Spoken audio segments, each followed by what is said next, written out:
참 너무 오늘 우리가 다 경험하는 이런 내용입니다. 먼저 비극적인 고독입니다. 어떤 사람은 아들도 없습니다. 형제도 없습니다. 있습니다. 그런데 주위에 없습니다. 자식 낳았고 형제 있습니다. 그런데 없습니다. 여러분, 이 사람은 없는 게 이런 겁니다. 홀로 있습니다. 아무도 없습니다. 없다는 게 지금 계속 나오죠. 수고하기를 맞이지 아니하며 눈에 족하게 여기지 아니하면서 이르기를 내가 누구를 위하여 수고하며 내 심령으로 낙을 누리지 못하게 하는 거 하나니 이것도 헛되요. 굉장히 수고합니다. 이 사람은 수고한다고 다 놓치는 겁니다. 지금 이걸 이야기하는 겁니다. 이 사람은 일밖에 모릅니다. 그래서요, 형제 떠나갑니다. 자식 떠나갑니다. 친구 떠나갑니다. 혼자만 남습니다. 처음에는 괜찮았겠죠.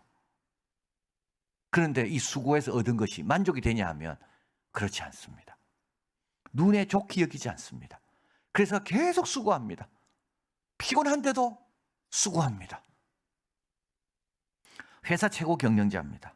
정상을 차지했는데 혼자입니다. 그의 유일한 동료는 뭡니까? 그의 일과 재산뿐입니다. 얻으면 얻을수록 큰 욕망에 사로잡힐 뿐입니다. 요것만 하면 끝날 줄 알았죠. 여러분, 안 그렇습니다. 인생이. 그 다음에 또 나타납니다. 또 나타납니다. 그것만 쫓아다니다 보면요, 인생이요, 주인이 누굽니까? 내 인생의 주인이. 업무 시간은 줄어든 게 없습니다. 부유하지만 건강하지 않습니다. 외롭고 쓸쓸합니다. 다 소유했는데 즐거움이 없습니다. 고독한 거죠. 비극적인 고독입니다. 사무엘 존슨이 이렇게 말합니다. 집에 불행하게 있는 것이 모든 야망의 최종 결과이다. 혼자 불행하게 집에 떡 앉아 있는 게 자기가 꿈꾸던 모든 야망의 결과가 바로 이겁니다. 오도네는 말합니다. 장례식조차 홀로 있게 될 것이다. 평소 여러분 관계를 잘 맺어야 돼요. 평소 좀 희생해야 돼요. 여러분, 관계라는 것은 희생해야지 관계가 유지되는 거지, 희생하지 않으면 관계는 유지될 수가 없습니다. 결국 장례식장은 혼자라니까요. 결국 다 이룬 것 같은데 집에 혼자 있다고요. 이 사람이 원래 자식이 없었겠습니까? 형제가 없었겠습니까? 그런데 자기의 어떤 욕망을 채우기 위해서 거기만 매진하다 보니까 관계 다 틀어지게 되고 결국은 홀로 방 안에 남아있는 거죠. 이걸 가리켜서 탐욕으로 인한 고립입니다. 삭개오의 회심 이전의 삶입니다. 저 삭개오가 그랬잖아요. 뭘 많이 있는데 사람들이 전부 자기를 괄시하고 자기를 피하고, 그런데 예수님을 만납니다. 그리고요, 달라집니다. 예수님이 그 집에 거하면서부터 자기는 자기 재산의 반이나 팔아서 가난하고 어려운 사람을 생각하기 시작한 거죠. 여러분, 꼭 기억하십시오. 좀 돌아보시길 바라요. 좀 돌아보시고 좀 내가 먼저 손을 내미시고. 자, 어리석은 부자가 되면 안 됩니다. 우리 예수님께서 다 놓고 따르라 그랬는데 이 사람은 재산이 많은 거로 결국 어떻게 된다고요? 솔로몬이 본 이 결론에 나올 겁니다. 결론에 이를 겁니다. 방 안에 혼자 남아있는 겁니다. 자, 그럼 이제 두 번째, 전혀 다른 이야기가 나옵니다. 유익한 교재입니다. 둘이라는 단어가 나옵니다. 네, 둘, 셋이라는 단어가 나옵니다. 앞에는요, 없고 혼자입니다. 여기는요, 둘이고 셋입니다. 이렇게 둘이 교제하는 유익은 넷이 나옵니다. 두 사람이 한 사람보다 나으면 저희가 수고함으로 좋은 상을 얻습니다. 둘이 수고하면요, 한 명이 수고하는 것 곱하기 2가 아니라는 뜻입니다. 예, 둘이 같이 하면요, 더 큰 일도 감당할 수가 있다. 아담 스미스는 국가의 부의 원인은 분업과 성실성에 있다. 은금에 있는 게 아니라 그랬습니다. 근데 분업에서 예를 든 게 있죠. 핀을 만든다면 혼자 만들면 하루에 하나도 못 만듭니다. 그런데 18공정으로 나누어서 분업을 하면 하루에 한 사람이 몇 개 만드는가 하면 4,800개를 만듭니다. 여러분, 함께 하면요, 혼자 할 때보다 훨씬 귀한 일을 할 수 있습니다.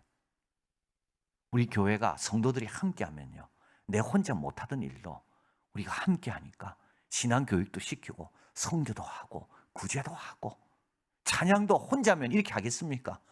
근데 찬양팀에 들어오니까 찬양도 열심히 하고 혼자면 하나도 제대로 못할 거를 4,800개를 만들어낸다니까요. 두 번째로, 자 10절입니다. 혹시 저희가 넘어집니다. 그 동물을 붙들어 일으키려니와 하나가 있으면 홀로 있는 사람은 넘어지고도 붙들어 일으킬 자가 없습니다. 그래서 일어설 수가 없습니다. 필요할 때 서로 도와줍니다. 우리 모두 넘어질 때가 있습니다. 우리 모두가 넘어질 때가 있거든요. 이때 아무도 없어요. 전화할 사람이 없어. 기도 부탁할 사람이 없어.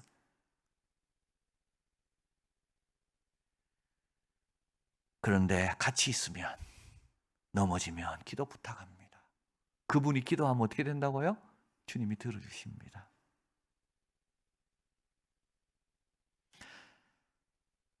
(11절) 세 번째 유익입니다. 두 사람이 함께 누우면 따뜻하거니와 한 사람이 어찌 따뜻하랴. 정서적 도움이 됩니다. 여행 중에 무섭지가 않습니다. 두 개의 담요를 함께 덮으면 따뜻합니다. 내 혼자 덮는 거 보고 말고 그 사람 담요, 내 담요를 합쳐서 두 개를 같이 덮어요. 그러면요 따뜻합니다. 정서적 도움이 됩니다. 내 옆에 오늘도 누가 기도해 주고 있지. 오늘도 나를 반겨주는 사람이 있지. 오늘도 나를 격려해 주는 사람이 있지. 이러면요 정서적 도움이 된다고요. 그리고 이제 마지막으로 이제 요거는 한 사람이면 패하겠거나 요거는 이제 싸울 때를 삽니다. 두 사람이면 능히 당하나니 삼겹줄은 쉽게 끊어지지 아니한다. 많을수록 좋다. 삼겹줄 두 사람이 좋다면 세 사람이 더 좋은 거고요. 30명이면 더 좋은 거고요. 바람직한 공동체상은 개인주의에 오염된 지역교회를 위한 훌륭한 치료제가 된다. 여러분 개인주의 갖고는 나도 안 되고요. 우리 모두가 안 됩니다. 개인주의를 깨뜨려야 됩니다. 성경에는 우리 기독교에는 개인주의를 모릅니다. 우리 하나님은 에덴 동산에 아담 혼자 있었잖아요. 그 좋은 모든 것. 근데 하나님 좋지 않다 그랬어요. 그래서 이불을 우리 이스라엘의 12 자녀들 물론 막 갈등도 있고 그 안에 동생을 팔기도 하고 그럼에도 불구하고 하나님은 끝까지 그 12 우리 예수님의 12 제자 돌아온 탕자 비유에 그 탕자의 비유가 복잡한 거는 뭐라 그랬습니까? 그 형이 있기 때문에 그랬잖아요. 우리 혼자 아닙니다. 우리 하나님은 처음부터 우리가 같이 그래서 서로 여러분 짐인 것 같지만 서로 큰 유익이 많습니다. 서로 기도해주고 서로 격려해주고 예배 혼자 드릴 때보다 이렇게 모여서 드릴 때 내가 더 은혜 받고 자 그래서 내게 능력 주신 자 안에서 내가 모든 것을 할 수 있다 그랬잖아요. 사도 바울이. 그럼에도 불구하고 사도 바울은 빌립보 성도들의 선물에 위로를 얻습니다. 크게 기뻐한다고 말합니다. 그리고 곧 디모데후서 마지막 감옥에서 이제 순교를 앞두고 있을 때 디모데에게 속히 오라 이야기합니다. 그리고 마가를 데려오라고 이야기합니다. 우리 예수님도 겟세마네 동산에서 혼자 기도하셨지만 뭐라 하십니까? 너 나와 함께 기도하자. 여러분 함께 해야 되는 거죠. 개인주의는 기독교가 처음부터 없는 겁니다. 개인주의는 아주 우리를 약화시키는 거고 내 신앙을 아주 왜소하게 만드는 게 개인주의입니다. 자 그리고 허망한 세상의 권력 세 번째인데요. 가난하여도 지혜로운 소녀는 늙고 둔하여 간암을 받을 줄 모르는 왕보다 낫습니다. 여기 누굴까요 여러분? 솔로몬은 잘 압니다. 이게 자기 아버지 다윗입니다. 그죠? 늙고 둔하고 간암을 받을 줄 모르는 사람은 누굴까요? 사울입니다. 솔로몬 이걸 잘 압니다. 자기 아버지 젊었을 때 얼마나 인기 좋았고 신실했고 떠오르는 별 아니었습니까? 그런데 그 다윗도요. 나중에 압살롬에게 밀려나잖아요. 결국 다윗도 늙고 둔하게 되고 떠오르는 별이 누가 됩니까? 압살롬이 되는 거예요. 그러니까 백성들은 다 이제 한때 다윗에게 갔던 그 백성들은 젊고 싱싱한 압살롬에게로 다 가는 거죠. 그 나라에서 나면서부터 가난합니다. 그러니까 왕족이 아닙니다. 나면서부터. 그래서 사무엘은 이새가 있는 베들레헴을 한 번도 가본 적도 없습니다. 이새도 모릅니다. 왜냐하면 그 집안은 그렇게 유명한 집안이 아니거든요. 그런데 거기서 누가 나왔다고요? 왕이 나온 거죠. 그리고 또 가난한 자라서 옥에서 나와서 왕이 된 사람이 있죠. 옥에서. 근데 요셉 이야기입니다. 요셉도 얼마나 지혜롭고 성실하고, 그래서 바로 왕이 이 애굽 땅에 이처럼 지혜롭고 하나님의 신이 감동된 사람이 없다. 그래서 요셉이 다 나라를 먹어 살리잖아요. 근데 그게 끝이 아닙니다. 솔로몬은 그걸로 끝나지 않습니다. 그 조금 더 관찰해 봅니다. 그래서 이제 16절이죠. 15, 16절. 내가 해 아래서 본즉 다니는 인생들의 왕이 복음으로 대신하여 일어난 소년과 함께 있음에 저희 치리를 받는 백성이 무수하였습니다. 그런데요, 후에 오는 자들은 저를 기뻐하지 아니합니다. 다 잊어버립니다. 다 잊어버립니다. 백성의 변덕스러움입니다. 권력, 명성, 인기 다 일시적입니다. 요셉을 알지 못하는 자가 왕이 되잖아요. 그러니까 어떻게 됩니까? 그 백성들 핍박하기 시작합니다. 그러니까 요셉 믿으면 안 됩니다. 내 조상 요셉이 있는데 얼마나 요셉이 애굽에게 복을 줬는데 안 그렇습니다. 사람들은 기억도 안 합니다. 그래서 핍박이 시작되잖아요. 근데 그 핍박 때문에 이들은 어디를 향합니까? 하나님을 향하는 거죠. 여러분, 누가 좀 잘 안 알아주잖아요. 이때 감사하다. 하나님이 계시니 됐다. 나는 그분은 430년 전에 언약한 약속을 기억하고 백성들을 구해내거든요.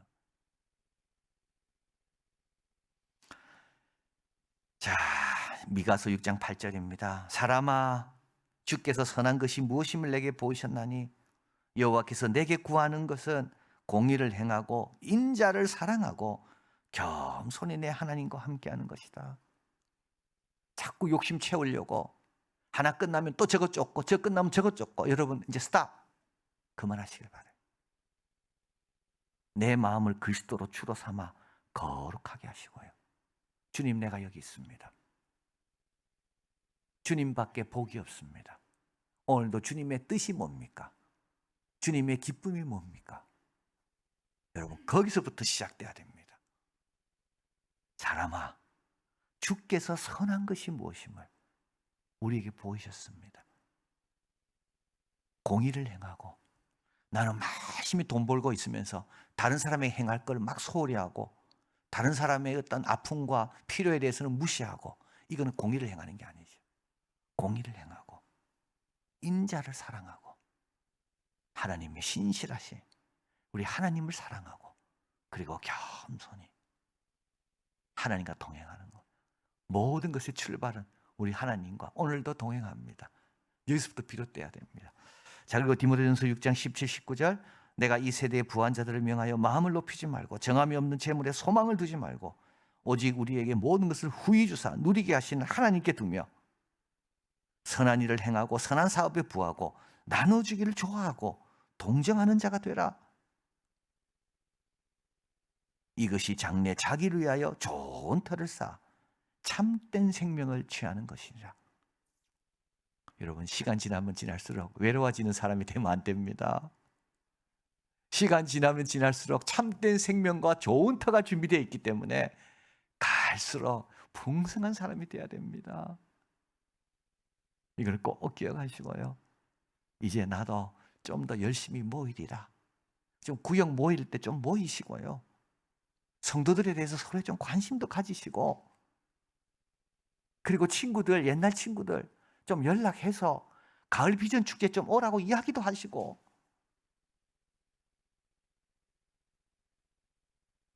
자기를 위하여 좋은 터를 쌓아 참된 생명을 취하는 길이다.